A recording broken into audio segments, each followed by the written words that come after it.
నమస్తే, welcome to Suman TV.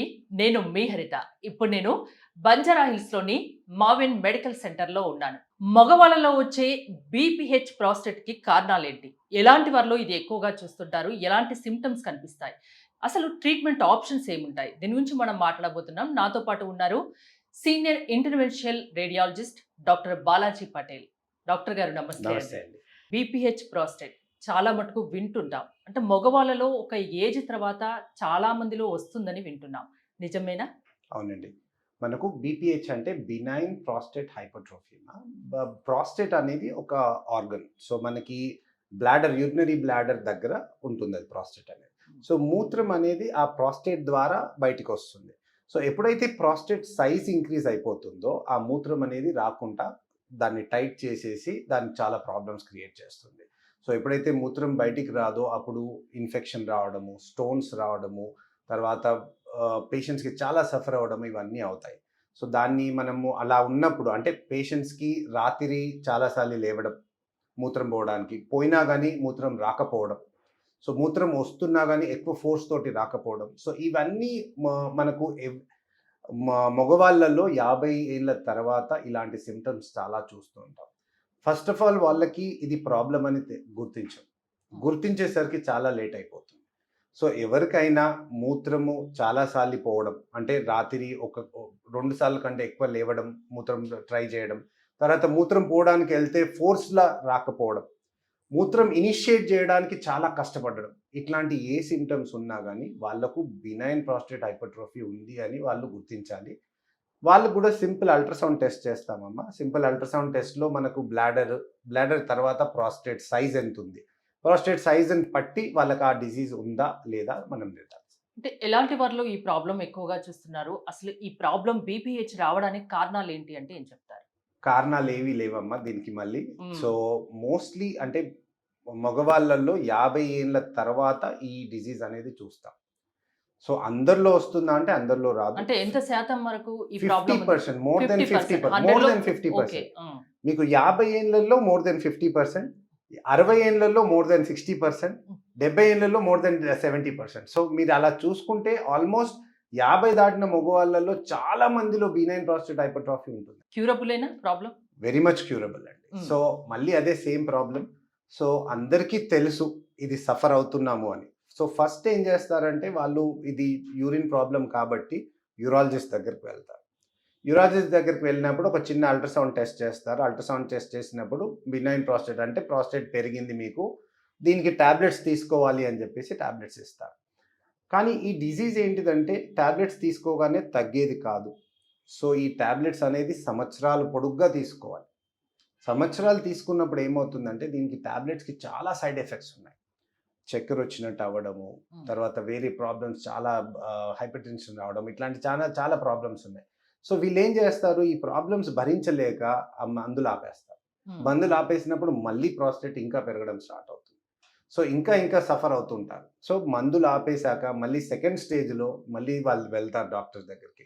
వెళ్తే doctor వాళ్ళకి సర్జరీ సజెస్ట్ చేస్తారు. సర్జరీలో మనకు టీయూఆర్‌పీ, ట్రాన్స్ యూరెథ్రల్ రిసెక్షన్ ఆఫ్ ప్రాస్టేట్ అంటే మనకు దాని ద్వారానే మనకి రిసెక్షన్ చేస్తారు. Prostate resection.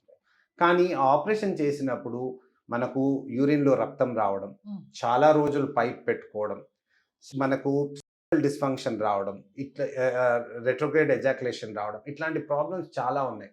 సో, ఎవరైనా చేపించుకున్న వాళ్ళని పోయి అడిగితే మీకెలా ఉంది అంటే, అమ్మో! నాకు ఇవన్నీ ప్రాబ్లమ్స్ అయినాయి అనగానే వాళ్ళు పేషెంట్స్ ట్రీట్మెంట్‌కి వెళ్ళరు.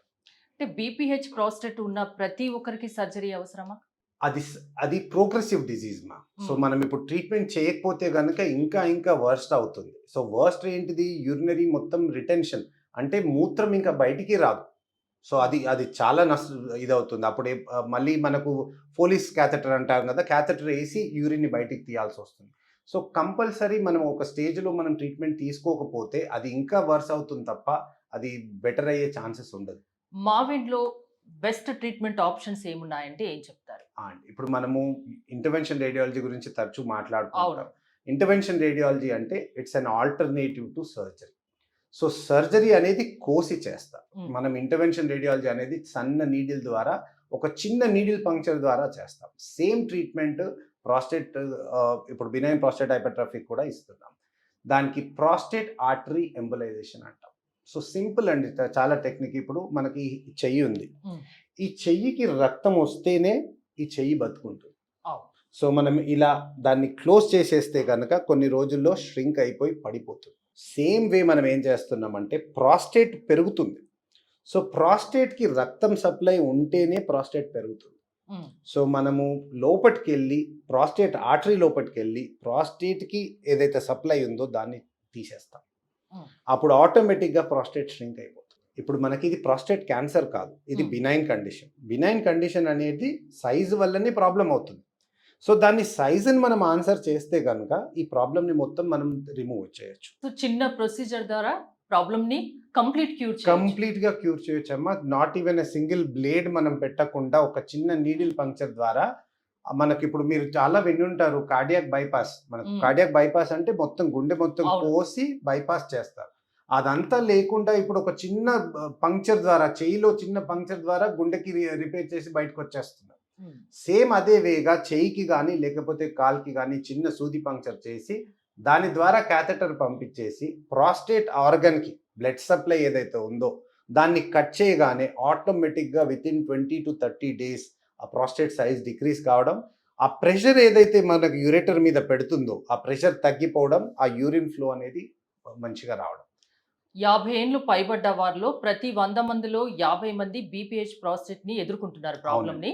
సర్జరీ అంటే చాలా మంది వెనక్కి తగ్గుతున్నారు, ఇంకా లేనిపోని ప్రాబ్లమ్స్ తెచ్చుకుంటున్నారు. సర్జరీ అవసరం లేకుండా చిన్న ప్రొసీజర్ ద్వారా ఒక గంటలో ప్రాబ్లమ్ ని కంప్లీట్ క్యూర్ చేయొచ్చు అని చెప్తున్నారు. అంతేనా?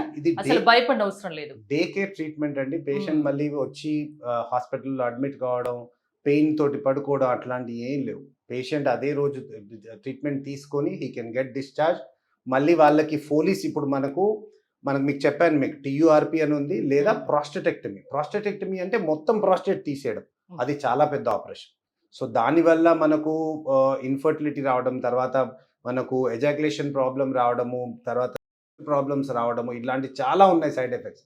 సో ఈ సైడ్ ఎఫెక్ట్స్కి భయపడి ఈ పేషెంట్స్ అలానే సైలెంట్గా సఫర్ అవుతున్నారు తప్ప వాళ్ళు సర్జరీస్ చేయించుకోవట్లేదు. సో వాళ్ళకి ఎవరికైనా ఇప్పుడు ఎవరైతే సఫర్ అవుతున్నారో బినైన్ ప్రాస్టేట్ హైపర్ట్రోఫీకి ఒక చిన్న సూది ద్వారా ఒక పూటలో ట్రీట్మెంట్ చేసేసి పంపించేస్తాం. నెంబర్ 1. నెంబర్ 2, ఇప్పుడు మనకు వేరే సర్జికల్ ఆప్షన్స్లో బ్లీడింగ్ రావడము, రెట్రోగ్రేడ్ ఎజాక్యులేషన్ రావడం, సెక్షువల్ డిస్ఫంక్షన్ రావడం, ఇవన్నీ సైడ్ ఎఫెక్ట్స్ ఉన్నాయి. మనకి ఇందులో సైడ్ ఎఫెక్ట్స్ లేవు. తర్వాత వాళ్ళు ట్యాబ్లెట్స్ కంపల్సరీ వేసుకోవాలి అని, ఇందులో ట్యాబ్లెట్స్ వేసుకోవాల్సిన అవసరం లేదు. సో ఒకసారి ట్రీట్మెంట్ చేసాము అంటే వాళ్ళకి పర్మనెంట్గా మనకు ఆ ప్రాస్టేట్ సైజ్ అనేది డిక్రీజ్ అయిపోతుంది. రైట్ డాక్టర్ గారు, చూసారు కదా, బీపీహెచ్ ప్రాస్టేట్కి సర్జరీ అవసరం లేకుండా చిన్న ప్రొసీజర్ ద్వారా ఒక హాఫ్ డేలో మీరు డిశ్చార్జ్ అయ్యి ఇంటికి కూడా వెళ్ళిపోవచ్చు. కంప్లీట్ క్యూర్ ఉంటుంది, అసలు బాధపడిన అవసరం లేదని డాక్టర్ బాలాజీ పటేల్ చెప్తున్నారు. మీరు కూడా మావెన్లో ట్రీట్మెంట్ చేయించుకోదలుచుకుంటే స్క్రీన్ పై స్క్రోల్ అవుతున్న నెంబర్స్కి కాల్ చేసి కాంటాక్ట్ అవ్వండి. చూస్తూనే ఉండండి సుమన్ టీవీ.